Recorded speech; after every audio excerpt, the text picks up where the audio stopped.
아이고. 자, 7강의 4번부터 보겠습니다. 아까 제가 그 분석서 드렸잖아요. 그래서 그것도 이렇게 좀 같이 피고 하면은 좋을 것 같아요. 눈 똑바로 닫아라, 들어올 때. 자, 7강 4번 보겠습니다. 그 분석서에 있는 것도 한번 같이 읽어보시면 좋을 것 같은데요. 제가 읽어드릴게요. 분석서에 이제 그 소재, 주제, 제목 부분에 이제 맨 위에 뭐라고 써 있냐면요. 물건으로 넘치는 지방과 일반적인 체중 감소 이론을 비교할 수 없는 이유. 이렇게 나와 있거든요. 자, 그래서 어떤 내용인지 한번 살펴보겠습니다. 뭐 그렇게 어렵진 않아요, 내용이. 자, 가볼게요. We continually bring new items. 우리는 지속적으로 새로운 물건을 가지고 온답니다. Into our household. 우리 집 안으로요. 뭐 하지 않고서 오래된 물건을 제거하지 않고서요. 자, 여러분 생각을 해봐. 오래된 물건을 제거하지 않은 상태로 새로운 물건을 계속 집안에 들인대. 그럼 어떻게 되겠어? 집이 포화 상태가 되겠죠. 그죠? To accommodate them. accommodate는 원래 이제 그 수용하다라는 뜻인데요. 제가 여기다 뜻을 써놨죠. 뭐뭐를 위한 충분한 공간을 제공하다. 이런 의미로 쓰인 겁니다. 그래서 새로운 물건을 위한 충분한 공간을 제공하기 위해서 이렇게 됐죠. 그리고 그것이 create a home. 자, 집을 만드는데 어떤 집이냐면 fill the capacity and beyond 하면은 뭔가를 이상으로. 그래서 수용 능력 그 이상으로 가득 채워진 집을 만들게 되겠죠. 아니, 집은 요만한데 기존 물건이 이만큼이 있어. 예를 들어서. 근데 새로운 물건이 들어와. 근데 얘를 안 버려. 그럼 계속 이렇게 찰 거 아니야. 그러니까 수용 능력 이상으로 이렇게 가득가득하게 차겠죠. 지금 저희 집이 약간 비슷해요. 저희 집이 어떠냐면요. 원래 이렇게 TV장이 있거든요. 이렇게 TV장이 있는데 그 원래는 여기 주변에 아무것도 없었어요. 되게 깔끔했는데 지금 어떠냐면요. 이만큼이 가득 차 있어요. 이게 다 뭐냐? 애 장난감이에요. 그래갖고 내가 이걸 좀 버려야 되는데 그래갖고 이제 협상을 하러 갔죠. 이제 우리 아들내미 이름이 로운인데 갖고 로운아 이거 좀 버리면 안 될까? 안 돼. 이거는 안 돼. 맨날 이래요. 자리가 없어. 둘 자리가 없어. 그래갖고 그 우리 아들내미 타고 다니는 그 외건 같은 거 있거든요. 근데 이 외건도 집에 둘 자리가 없는 거야. 그래서 이 외건이 어디 있냐? 내 차 트렁크에 있어요. 둘 데가 없어갖고. 아무튼간 이제 수용 능력 이상으로 가득 찬 거죠. 새로운 물건은 계속 들어오고 있고. 그래서 요새 장난감 안 사줍니다, 제가. 자, 어쨌든 1970년대 이래로 미국의 집 사이즈가 have increased 증가해 왔답니다. 이거 from A to B예요. 이게 보이죠? from A to B, A에서 B까지. 그러니까 1500제곱피트에서 2000에서 2500제곱피트 사이로 이렇게 증가를 했답니다. 집 사이즈가 커졌다 이 얘기 한 거야. 아니 근데 생뚱맞게 집 사이즈가 커졌다는 얘기를 왜 했을까? 그 다음 내용 때문입니다. 다음 내용 보시면요. 오늘날 많은 집 소유주들이 가지고 있는데요. 차 두 대가 들어갈 분량의 이제 그 차고지를 가지고 있대요. 여러분 이제 그 미국 같은 경우는 이제 아파트보다는 아무래도 이제 주택 형태가 많잖아요. 그러니까 집이 이렇게 있으면은 여기에 이제 차고지가 이렇게 따로 있는 거죠. 근데 이게 차가 두 대 들어갈 이런 분량이랍니다. 원래는요. 근데 그게 어떠냐면요. 그곳에서 그것들이 cannot fit a vehicle. 여기서 그것들은 이제 그 garage를 말하는 건데 얘네가 차량을 한 대도 삐탈 수가 없대요. 채울 수가 없대. 어. 왜 그러냐면 걔가 역할을 하고 있기 때문에 이 serve하고 뒤에 as 나오면 어떤 역할을 하다라는 뜻이거든. 그래서 여기서 serve를 act로 써도 돼요. 3인칭 단수니까 s 붙일게요. 어떤 역할을 하다. 어떤 역할을 하고 있는가? 저장 공간으로서의 역할을 하고 있다라는 거죠. 됐어요? 그러니까 그 얘네가 이제 그 차량을 집어 넣을 수가 없대요. 차고에다가. 왜? 얘가 이제 저장 공간 역할을 하는 거야. 왜냐면 이 집이 꽉 차버리니까 물건을 둘 데가 없잖아. 그러니까 이제 오래된 걸 어떻게? 여기다 이제 짱 박아버리는 거야. 이렇게. 짱 박아버리니까 이제 차가 한 대도 못 들어가는 이제 이런 사태가 벌어졌답니다. 자, 이어서 보자면 whatever does not fit in the home. 자, 그럼 집안에 채워넣지 못하는 물건은 어느 것이든지 간에 is packed away. 싸서 넣어진대요. 어디에? 임대 보관 창고에 넣어진답니다. 여기서 말하는 임대 보관 창고는 뭐 위에서 말했던 차고지를 말하는 거겠죠. 자, 이어서 볼게요. 여기에서 이제 좀 내용이 바뀝니다. 시점 전환되니까 제가 이런 식으로 체크할게요. 시점이 전환되는데, 봐봐. Consider, 고려해 보랍니다. A popular weight loss theory. 자, 유명한 그런 체중 감소 이론을 한번 고려해 보랍니다. As a parallel. 자, parallel 하면은 이제 비교 대상이란 뜻인데요. 그러니까 비유해보자 이거예요. 비유해보자. 지금까지 나온 얘기는 뭐였습니까? 집이 있으면은 기존 물건이 있으면은 이제 이 기존 물건을 안 버린다면은 이제 이 새로운 물건들이 이렇게 차겠죠. 그렇죠? 근데 이게 꽉 차버리면 어떻게 한다? 여기 차고지에다가 이제 또 이렇게 채운다. 이런 내용 나온 거잖아. 지금까지는요. 근데 갑자기 체중 감소에 관련된 내용이 나왔어요. 소재가 바뀌었죠. 소재가 바뀌었다는 거는요. 셋 중 하나예요. 셋 중 하나. 소재가 바뀌었다는 건 첫 번째 예시를 들겠다. 두 번째 비유적으로 표현하겠다. 비유 또는 대조 또는 비교를 하겠다. 그리고 세 번째는 얘가 주제이다. 그래서 셋 중 하나예요. 셋 중 하나. 미리 말씀드릴게요. 여기서는 비교하고 있는 거예요. 비교. 오케이? 그러니까 비교예요. 요 문장은요. 자, 요 문장은 되게 쉬운데요. 한번 보겠습니다. 칼로리즈 인이야. 그러니까 들어오는 칼로리가 나가는 칼로리를 초과한대요. 그럼 어떻게 될까요? 당연히 살이 빠지겠죠. 그렇죠? 이렇게 생각하면 돼요. 들어오는 칼로리를요, 먹는 거라고 생각해 보세요. 나가는 칼로리를 운동이라고 생각해 보면 돼요.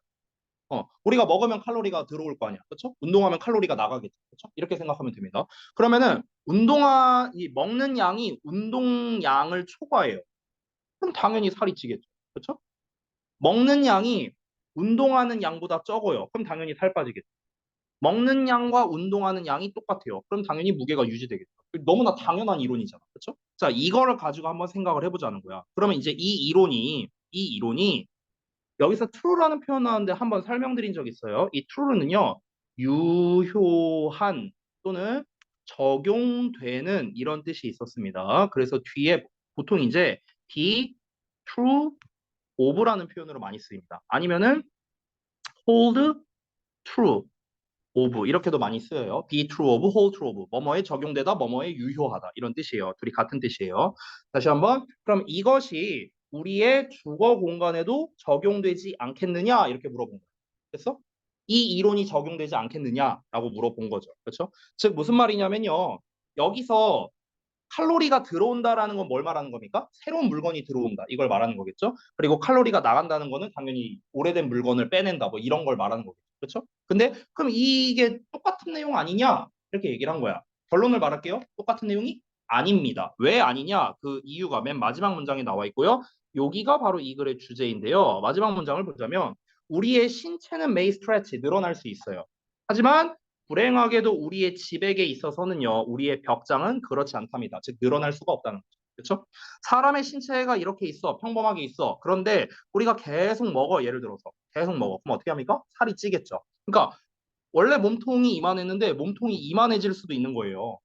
그렇잖아. 계속 이렇게 늘어나니까, 우리의 살은요. 근데 집이 이렇게 있어. 물건을 계속 채워넣어. 칼로리를 집어넣는 것처럼. 근데 어떻게 됩니까? 이 집은 이렇게 늘어나는 게 아니잖아. 그렇죠? 그러니까 이 칼로리 이론과 그 이제 물건으로 넘치는 집안에 대한 그 이론은 똑같이 적용될 수가 없다라는 거를 말하는 그냥 일반적인 설명문입니다. 사실 이 글은요. 시험으로 내기에 뭔가 좀 모호한 지문이거든요. 이런 글 자체가. 왜냐면 뭐 얘가 주제라고 했지만 사실 주제 자체도 좀 애매하고요. 그래서 대입학이나 이런 걸로 출제하기도 좀 애매하고 어휘나 흐름이나 이런 걸로 내기도 애매하고 되게 애매해요. 그럼 이렇게 애매한 지문을 시험 내기가 좋은 게 뭐냐? 3대장이 있어요. 3대장. 애매한 지문을 내기가 좋은 3대장. 그게 바로 뭐냐? 첫 번째, 어법입니다.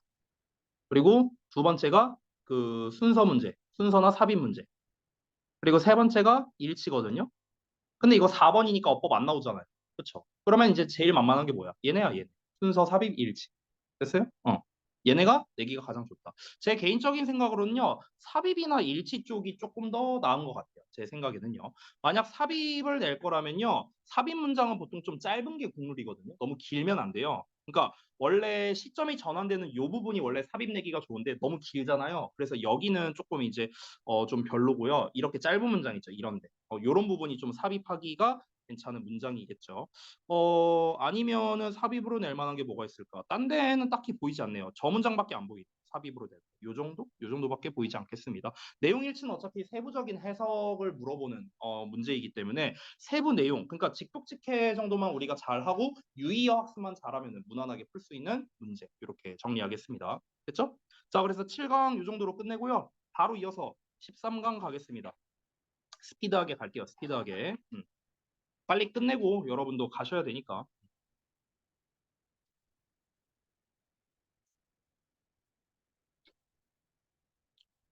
13강의 ready. 아, 참, 그리고 여러분 책 피면서 잠깐 이제 드릴 말씀이 있는 게, 오늘처럼 이제 어법 그 데일리 테스트 같은 경우는 사실 시간이 그렇게 오래 걸리지 않잖아요. 그래서 다음 시간에는 미리 말하자면 아마 7강을 볼 거예요. 그 부분 해석 테스트를. 근데 부분 해석 테스트는 시간이 오래 걸리잖아. 그러니까 여러분이 좀 일찍 가고 싶으면 좀 일찍 오세요. 일찍 오셔도 돼요. 알겠죠? 여러분 7시 반까지 등원인데 30분이나 아니면 1시간 정도 일찍 오셔서 하고 가면은 좀 일찍 갈 수 있을 거예요. 그죠? 자, 보겠습니다. 13강의 ready 갈게요. 일단은 우리 그 자습서, 그 분석서에 써 있는 그 주제처럼 써 있는 걸 제가 한번 읽어볼게요. 뭐라고 써 있냐면, 균형 잡힌 음식 섭취를 위해서 외부의 목소리를 차단하고 우리 몸이 보내는 신호에 집중하라라고 요지가 나왔네요. 자, 그러면 어떤 내용인지 바로 한번 읽어보겠습니다. 가볼게요. When we were infants, 우리가 유아였을 때 we were tuned in. 자, tuned in 하면은요, 이게 원래 tune이라는 게 맞추다라는 뜻이거든요. 근데 수동태로 나왔으니까 맞춰져 있다. 여러분 튜닝 한단 말 들어봤잖아요. 튜닝 한다. 그거예요, 그거. 우리는 맞춰져 있었어요. 어디에? To the signals. 신호에 맞춰져 있었는데 어떤 신호냐? 우리 몸으로부터의 신호랍니다. 그리고 또 어떤 신호냐? That told us. 우리에게 말해주는 신호래요. 우리에게 뭘 말해주냐면 when to eat and when to stop. 언제 먹을지 그리고 언제 멈출지를 우리에게 말해주는 우리 체내에 있는 그런 신호에 맞춰져 있었답니다. 이게 무슨 말이냐? 쉽게 말하면 우리가 애기였을 때, 너네 기억도 안 나는 완전 갓난 애기였을 때, 그때는요 그냥 심플하다고요. 이 체내에서 신호를 보내요. 배가 고프다, 뭐 꼬르륵 소리가 나. 그럼 어떻게 하는 거야? 에 하고 울어. 그럼 이제 어떻게 된 거야? 이제 밥 줘야죠. 됐어? 그리고 이제 배가 불러. 그럼 이제 안 먹는 거죠. 됐어? 심플해요. 그거를 이제 우리 체내 신호가 알아서 우리에게 알려줬었다. 옛날에 어렸을 때는. 자, 그런데 이어서 갑니다. We had an, we had an instinctive awareness. 우리는 본능적인 awareness를 가지고 있었답니다. 인식, 인지란 뜻이죠. 본능적 인지를 가지고 있었대요. 어떤 인지냐? Of what food and how much food our body needed. 여기 간접 의문문이거든요. 이 오브가 전치사잖아. 그럼 뒤에 명사 나와야 될 거 아니야? 그래서 명사절이 나온 거야. 그래서 이 what이라는 게 푸드 꾸며주고 how가 머치 꾸며주고 머치가 푸드 꾸며주고 이렇게 되는 거거든. 그래서 여러분 자습서 해보시면 이렇게 노란색으로 제가 표시해놨죠. 이 덩어리를 그냥 의문사라 생각하면 돼요. 편의사. 그래서 의문사의 주어, 동사라는 명사 절이 나온 겁니다. 어법적으로는 그렇고요. 해석을 해보자면 지금 뒤에 주어 동사가 나왔기 때문에 여기에 나와 있는 foods, food 둘 다 목적어로 표시되어 있는 거 보이시죠? 자, 그래서 한번 다시 해석해 볼게요. 어떤 인식이냐면 무슨 음식들을 그리고 얼마나 많은 음식들을 우리의 몸이 필요로 하는지에 대한 인식, 본능적 인식을 가지고 있었다는 거예요. 됐어요? 그래서 쉽게 말하면 이거예요. 우리가 이제 어렸을 때는요, 막 먹어. 막 이제 예를 들어서 먹기 전에 배고파. 그럼 배고프다는 걸 본능적으로 알잖아요, 당연히. 아기 때. 그렇죠? 그래서 먹어. 그럼 이제 얘가 이제 그 애들마다 좋아하는 음식이 있고 싫어하는 음식이 있잖아요. 그럼 이제 무슨 음식을 먹을 거냐? 그리고 얼마나 많이 먹을 거냐? 이거를 그냥 본능적으로 알았다. 본능적으로. 여러분도 지금은 약간 그런 거 있잖아요. 아, 오늘은 단 게 땡기네. 오늘은 짠 게 땡기네. 이런 본능적인 그런 인지 같은 게 있잖아요. 그렇죠? 그러니까 그런 거를 가지고 있었다는 거야. 자, 여기까지가 어렸을 때 얘기입니다. 자, 이제 다음 내용 볼게요. 여기서 이제 시점이 바뀌죠. 자, as we grew older, 우리가 나이가 들면서 this inner wisdom, 여기서 inner wisdom이라고 표현했죠. 이 inner wisdom이 바로 뭘 말하는 겁니까? 본능적 인지를 말하는 거예요. 얘를 가리키는 거예요. 됐어? 본능적 인지. 이거를 내부의 지혜라고 표현을 한 거예요. 내부의 지혜가 뭡니까? 우리가 어떤 음식을 먹을 거냐, 얼마나 많이 먹을 거냐, 그러니까 언제 먹고 언제 그만둘 거냐라고 우리가 본능적으로 이 체내에서 우리에게 알려준 다음에 신호를 보내서 알려준 다음에 야 그만 처먹어, 야 이제 좀 처먹어 하면서 막 이제 알려주잖아. 그거를 이제 내부의 지혜라고 표현한 거야. 근데 이게 어떻게 됐대요? became lost 하게 됐다. 어떻게 됐다고? 길을 잃었대요. 뭐에서 bewildering host of outer voices 이렇게 나와 있죠. 자, 여기서 bewildering이라고 나왔는데 이게 갈피를 못 잡게 하는 이런 거거든요. 자, 그래서 그리고 여기 보시면 host of 보이시죠? host of 이게 많은이란 뜻이야. 많은. 그러니까 갈피를 못 잡게 하는 많은 외부의 목소리 속에서 길을 잃었답니다. 굉장히 비유적으로 표현하고 있죠. 근데 그 목소리가 어떤 거냐? That told us. 우리에게 말해준대. 뭐라고? How we should eat. 우리가 어떻게 먹어야 하는지를 우리에게 말해주는 외부의 목소리랍니다. 자, 이 글이 미리 말하면 주제예요. 자, 이게 무슨 말인지 좀 설명해 줄게요. 이게 비유적으로 계속 이제 설명을 하고 있다 보니까 여러분이 좀 이해가 안 될 수 있습니다. 자, 설명드리자면 우리가 어렸을 때만 하더라도 우리 체내에서 보내는 신호에 의해서 우리는 거기에 의존해서 우리는 식사량을 조절했다는 거예요. 그래서 그런데 나이가 들어가면서 우리는요 여러 가지 외부의 자극을 받기 시작합니다. 외부의 자극. 예를 들면 뭐가 있을까? 내가 지금 배 터져 죽을 것 같아. 근데 저기 뭐야 어떤 영화를 보고 있는데 영화에서 누가 감자튀김을 먹고 있는데 저기 겁나 맛있어. 아씨 감자튀김 먹어야겠다. 내가 바로 배민 켜갖고 시키는 거야. 예를 들면 외부의 자극 됐어요? 또는 이제 뭐 내가 이제 막 오늘 막 이제 밥을 먹고 왔어. 밥 먹은 지 한 10분밖에 안 됐어. 근데 이제 길 가다 친구 만나갖고 야 떡볶이 먹으러 가자. 아씨 또 떡볶이는 못 참지. 가자. 해갖고 또 이제 하고 여자들 밥 먹고 난 다음에 케이크 먹으러 가자. 왜? 디저트 배는 따로 있으니까. 뭐 이런 거. 됐어? 이게 뭐예요? 다 외부의 목소리예요. 방금 전에 말했던 거. 이해돼요? 이거에 의해서 이 내부의 지혜가 길을 잃었다고요. 길을 잃었다는 게 뭡니까? 이제 더 이상 이 내부의 지혜가 작동을 안 하게 된다고. 작동을 덜 하게 된다고. 됐어? 이 얘기하는 거야. 작동을 안 한다까지는 아니다. 작동을 덜 한다고. 됐어? 그러니까 우리가 쉽게 말하면 언제 먹어야 되고 언제 그만둬야 되는지, 무슨 음식을 먹어야 되는지, 얼마나 많이 먹어야 되는지 이런 거를 조절할 수 있는 능력, 우리의 본능적 조절 능력이 상실됐다고. 뭐 때문에? 외부의 자극 때문에. 됐어? 자, 미리 말할게요. 이런 글이 뭘로 내기 좋은 줄 알아요? 이런 글이 진짜 시험 내기 좋은 게 많아요. 일단은 함축 의미 추론 이런 걸로 내기 좋아요. 함축 의미 추론. 왜냐면 비유적인 표현이 되게 많이 나오잖아. 그렇잖아. 그렇죠? 그러니까 지금 예를 들면 뭐 이런 거 나오잖아. 내부의 지혜가 길을 잃었다? 이거 비유적인 표현이죠. 그럼 여기 밑줄 쳐놓고 얘가 의미하는 바가 함축 의미 추론. 될 수 있겠죠. 그렇죠? 이런 게 낼 수도 있고요. 그리고 또 뭘로 낼 수 있습니까? 요약으로 낼 수도 있어요. 요약. 요약에서 대놓고 무슨 뭐 내부의 지혜니 외부의 목소리니 이런 말 안 써요. 이런 말 안 쓰고 어떻게 하는 겁니까? 아까 말했던 우리의 본능적 음식 조절 능력 이런 식으로 말을 바꿔서 내는 거예요. 우리의 본능적 음식 조절 능력 이게 뭔데요? 내부의 지혜 아니에요? 맞죠?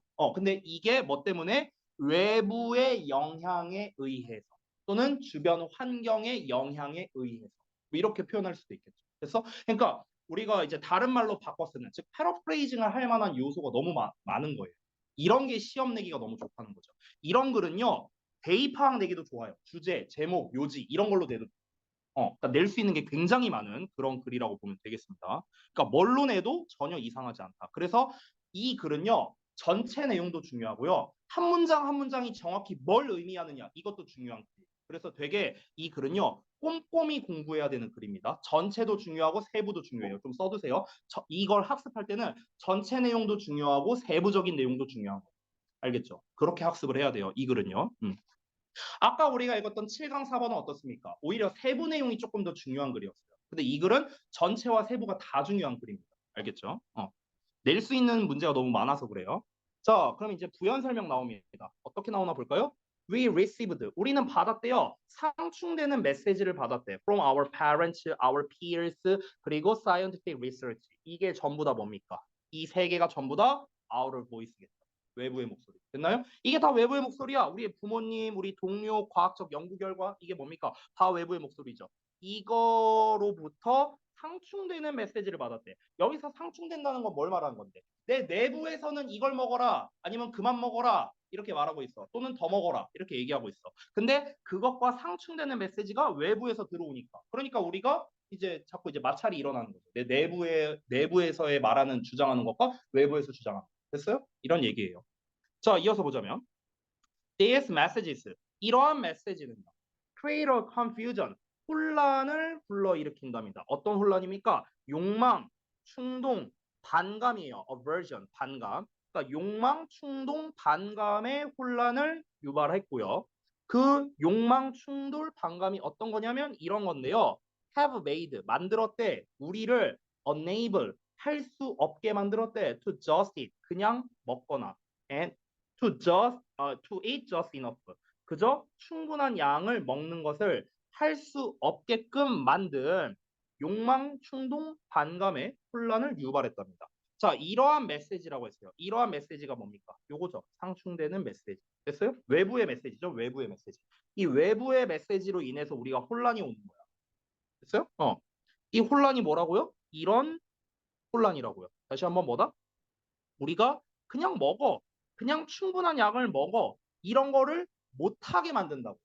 여기서 그냥 먹는 거, 충분한 양을 먹는 거, 이건 뭡니까? 내부의 메시지가 보내는 거고. 그렇죠? 야, 이만큼 그냥 먹어라. 충분히 이만큼 먹어라. 라는 거를 못하게 하는 그런 욕망이나 뭐 충동이나 반감 같은 거. 이런 혼란을 겪게 만들었다는 거죠. 됐어요? 내부에서는 야, 너 이제 그만 먹어. 너 이거 먹으면 안 된다. 너 소화 안 된다. 이렇게 말하고 있어. 근데 아니야. 여기 외부의 목소리가 나한테 야, 이거 먹어. 맛있는 거야, 먹어. 막 이제 욕망 같은 거, 충동 같은 걸 막 이제 자극을 하는 거죠. 그러니까 이제 이 혼란이 오는 이런 상태가 되는 겁니다. 자, 이어서 볼게요. 마지막 문장. If we are to return. 여기 뭐 설명을 잠깐 써놨는데 별거 없습니다. 그냥 뭐뭐 하려 한다면 이렇게 해석하면 돼요. Or to return. 우리가 되돌아가려고 한다면 어디로요? A healthy and balanced relationship with food. 음식과 건강하고 균형 잡힌 관계로 되돌아가려고 한다면 it is essential. 필수적이랍니다. 이 글이 요지문이에요. 요지문. 뭐가 필수적이다? 대절이 필수적이다. 우리가 배우는 게 필수적이다. 뭘 배워? 이 내용을 배워야 된대요. 자, to turn. 일단은 바꾸는 거랍니다. 우리의 인식을요, 안쪽으로 바꿔야 돼. 그러니까 외부의 자극에 이제 휘말리지 말고 더 이상 우리가 그냥 우리의 내부에서 보내는 메시지에 의존하라. 그 얘기 하는 겁니다. 그리고 to hear again. 다시 들어야 된답니다. 뭐를요? What our body is always telling us. 우리의 몸이 우리에게 항상 말하고 있는 것을 다시 한번 듣는 걸 배우는 게 중요하다고요. 결국 똑같은 말이죠. 우리 신체가 보내는 그런 본능적인 그런 메시지. 이거를 우리가 잘 따라야 된다. 그래야만 뭐가 된다? 건강하고 균형 잡힌 관계가 이루어질 수 있다라는 겁니다. 막 이제 내가 아무리 배가 불러도 아 디저트는 먹어야지 이런 걸 이제 하면 안 된다. 쉽게 말하면요. 외부의 자극에 영향을 받지 말라라는 거겠죠. 그렇죠? 외부의 자극이라는 게 꼭 어떤 다른 사람이 이야기하고 이런 게 아니에요. 그냥 나 혼자 있는데 나 혼자 밥 먹었어. 근데 내가 길 가다가 디저트 가게를 봤네. 아씨 이거 케이크는 못 참는데. 이것도 외부의 자극이잖아. 시각적 외부의 자극. 다 이런 거예요. 이런 거. 됐어? 그러니까 그런 거에 영향을 안 받아야만 우리가 건강하고 균형 잡힌 음식과의 관계를 유지할 수 있다, 아니 되돌아갈 수 있다라고 얘기를 하는 거죠. 그러니까 그 아까 우리가 봤던 그 이제 분석서에 있는 제목 그 저기 뭐 요지를 다시 읽어보자면 마지막 문장과 똑같은 내용이거든요. 균형 잡힌 음식 섭취를 위해서 외부의 목소리를 차단하고 우리 몸이 보내는 신호에 집중하라라고 나와 있잖아요. 그렇죠? 그래서 다시 한번 말하지만 이 글은 그냥 처음부터 끝까지 계속 비유적인 표현으로 말하고 있기 때문에 함축 의미, 뭐 낼 수 있는 게 너무 많아요. 함축 의미 추론 낼 수도 있고요. 그 다음에 대입학도 낼 수 있고요. 그 다음에 그러니까 주제나 뭐 요지, 그다음에 제목 뭐 이런 것도 낼 수 있고요. 요약 내도 좋고요. 어휘 내도 좋고요. 낼 수 있는 게 너무 많아요. 다 낼 수 있어요. 사실. 그러니까 이건 진짜 선생님 마음이에요. 마음대로 낼 수 있다. 그런 글이 되겠습니다. 자, 이어서 오늘의 마지막 질문 여기까지 하고 끝낼게요. 개수까지만.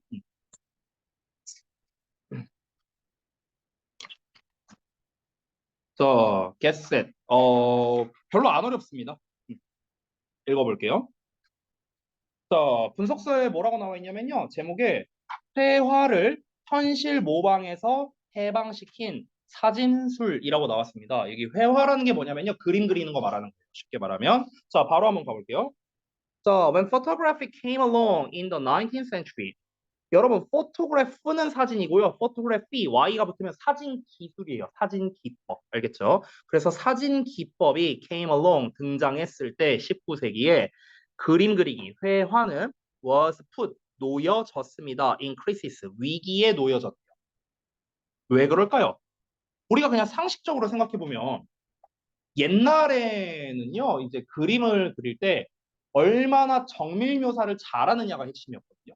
그 대상에 대해서. 근데 사진은요. 사진을 어떻게 따라가요? 그림.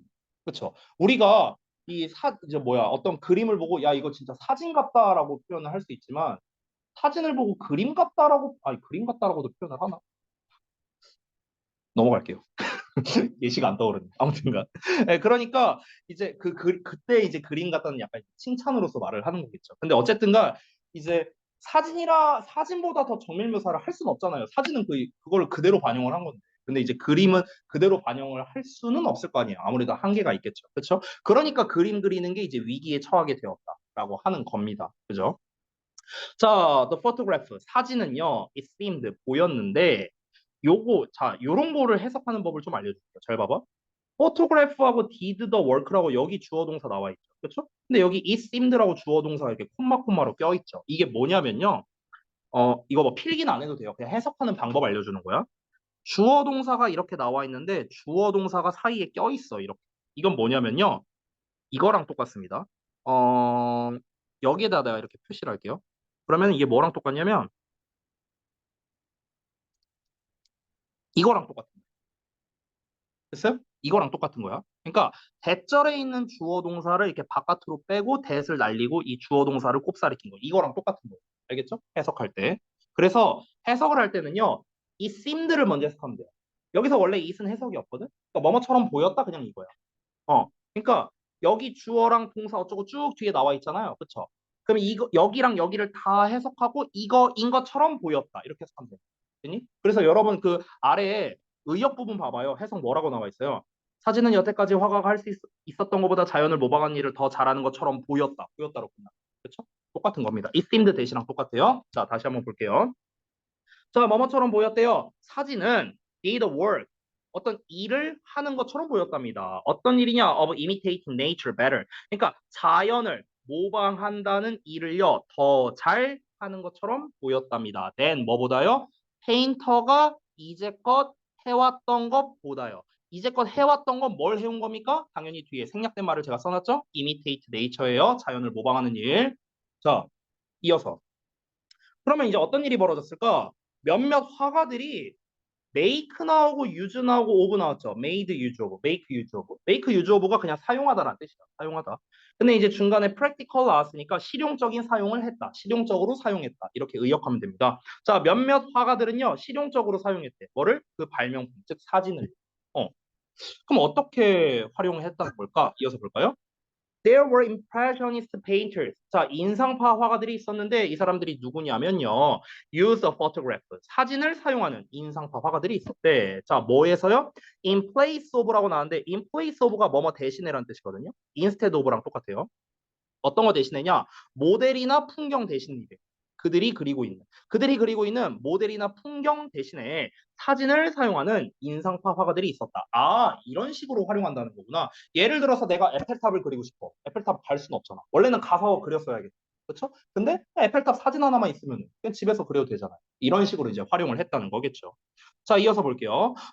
그러나 by and large 대체적으로 the photograph 사진은 was a challenge 도전이었는데 to painting 그림 그리기에 대한 도전이었고요. 그리고 was one cause 한 가지 원인이었습니다. paintings moving away. 자, 여기 좀 잠깐 봅시다. 여기 내가 필기를 해놨는데요. of라는 전치사 나왔어? 그래서 뒤에 동명사 나왔죠. 우리 이런 패턴 많이 봤죠. 그렇죠? 그리고 동명사 앞에 여기 소유격 나온 거 보여요? 어퍼스트로피 S 이거 뭡니까? moving away의 의미상 주어다라고 써놨습니다. 그러면은 해석을 어떻게 해야 돼요? 이 paintings를 어떻게 해석해야 돼? 해, 화, 가 이렇게 해석하는 거야. 주어처럼 해석하는 거야. 알겠죠? 그러면 회화가 이동해 가는 것의 한 가지 원인이 됐고요. 어디에서 어디로? From A to B. 나왔죠? A에서 B로 이동해 가는 것의 한 원인이 됐답니다. A 내용은 뭡니까?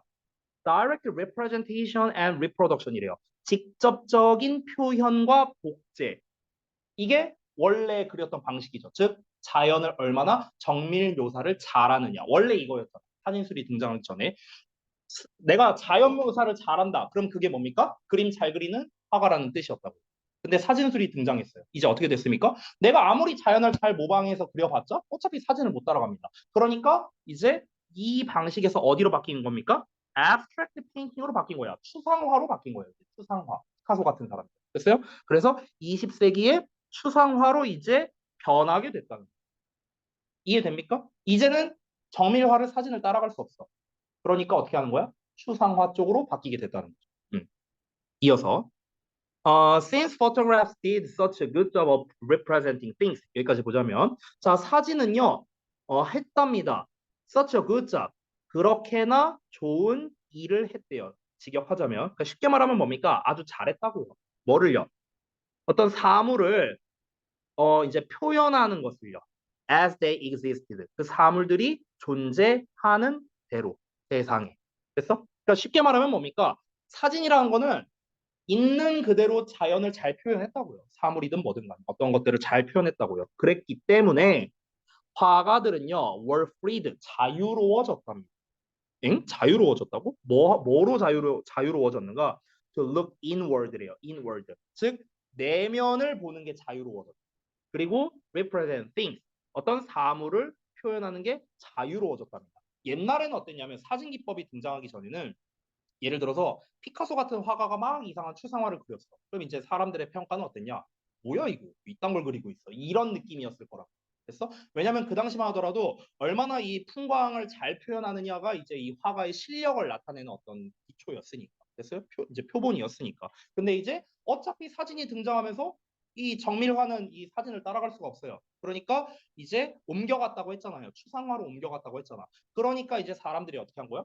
굳이 정밀화를 그릴 필요가 없으니까 이제 막 자유롭게 이제 자기가 그리고 싶은 방식대로 막 이제 그리기 시작했다라는 거겠죠. 자, 이어서 보자면 잠깐만 여기 as they were in their imagination 그들의 상상 속에 그것들이 존재하는 대로 그런 어떤 그런 것들을 이제 표현을 하거나 이제 내적으로 이제 뭔가를 바라보는 이런 게 이제 더 자유로워졌다는 겁니다. 자, 콤마하고 ing 나왔기 때문에 여기가 분사 구문이에요. 렌더가 표현하다라는 뜻이거든. 그래서 뭐뭐를 표현하면서 이렇게 해석하면 됩니다. 감정을 표현하면서. 어떤 거에서 뭐 색깔이라든가 그 다음에 이제 볼륨은 어떤 이제 부피 같은 걸 말하는 거겠죠. 라인, 선 그리고 스파셜 configuration. 죄송. 음. 그래서 이제 뭐 공간적 배치 뭐 이런 거죠. Native to the painter's art니까 화가의 그림에 고유하게 있는 색감, 뭐 볼륨, 선, 그리고 공간 배치 이런 거에 있어서 감정을 표현하면서. 아니 옛날에 정비화 그릴 때는 감정이 어디 있어요? 그냥 보고 그리는 건데 따라 그리는 거잖아. 근데 지금은 어떻습니까? 지금 추상화로 넘어가면서 이 그림을 보면은 어떤 뭔가 따뜻한 느낌이 든다. 뭔가 슬픈 느낌이 든다. 어떤 감정을 표현할 수가 있는 거잖아. 이런 식으로 옮겨가게 됐다는 거죠. 그러면은 결국에는요. 사진술이 등장을 했잖아요. 그래서 어떤 일이 벌어졌습니까? 그러니까 이제 현실 모방 회화가 이제 도태된 거죠. 그렇죠? 그러면서 어떻게 된 겁니까? 그러면서 이제 추상화가 발달하게 됐다라는 거죠. 그러면 결국에는 사진술이 등장함으로써 추상화가 발달하게 됐다라고 볼 수 있는 거네요. 마치 3단 논법으로 따지면. 맞나요? 자, 이렇게 나왔습니다. 이 글은요, 대입항유로 낼 수는 있는데요. 낸다면 제목 정도로 내야 돼요. 제목. 주제나 요지로는 좀 적합하진 않습니다. 딱 괜찮은 게 이제 그나마 제목 정도? 요 정도 내기 좋고요. 그리고 어쨌든 간 일치 쪽 내기도 좋고요. 그리고 이제 순서 쪽 내기도 좋아요. 왜냐면 지금 이 글 자체가 사진술이 등장해서 이렇게 됐고 이렇게 되니까 이렇게 됐다라고 이렇게 지금 시간의 순서대로 가고 있죠. 그러니까 순서 쪽으로 내기 좋습니다. 당연히 삽입으로 내기도 좋고 순서나 삽입류 이런 쪽으로 내기가 좀 괜찮아 보이네요. 글을 봤을 때. 그렇죠? 어휘 문제로 낼 만한 게 있을까 하고 봤는데 어휘도 뭐 낼 수는 있을 것 같아요. 어휘도. 근데 그냥 참고적으로만 하고 끝내도록 하겠습니다. 자, 6분 초가 됐네요. 6분. 자, 일단 여기까지 해서 마치도록 하고요. 잠깐만요.